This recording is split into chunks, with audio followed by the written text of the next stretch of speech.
Koalisi Save Kilmuri desak DPRD dan Pemprov Maluku penuhi kebutuhan dasar warga Kilmuri.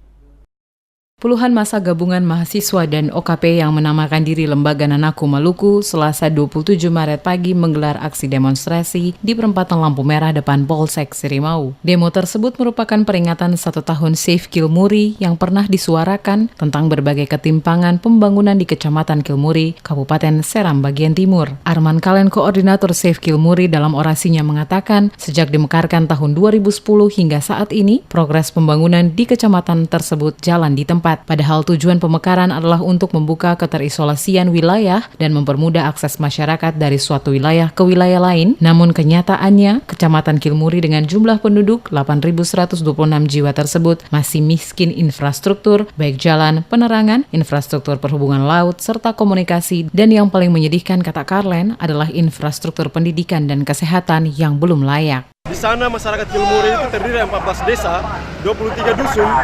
Mereka belum pernah menikmati infrastruktur pembangunan dalam bentuk apapun. Mereka belum pernah menikmati jalan, mereka tidak ada listrik, mereka juga memiliki kesehatan yang sangat terbatas.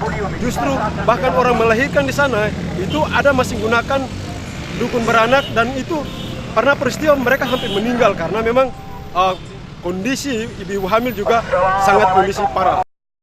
Dalam aksi tersebut, mahasiswa dan pemuda SBT ini menyampaikan beberapa poin tuntutan kepada pemerintah daerah yang menjadi dasar kebutuhan masyarakat Kecamatan Kilmuri. Di antaranya meminta kepada pemerintah provinsi dan kabupaten SBT serta DPRD Provinsi Maluku memprioritaskan berbagai infrastruktur pembangunan serta pemenuhan kebutuhan dasar warga setempat seperti listrik, jalan lintas, kesehatan yang layak, serta pendidikan yang berkualitas. Para demonstran juga meminta kepada pemerintah untuk menghentikan kontrak dengan Sitik dan Karels di Bula, ibu kota Kabupaten SBT. Karlen menjelaskan, aksi demonstrasi juga akan dilakukan di gedung DPRD Maluku. Ia menegaskan pihaknya akan mengawal tuntutan ini hingga tuntas karena semua ini merupakan kebutuhan dan harapan masyarakat Kecamatan Kilmuri, Kabupaten SBT.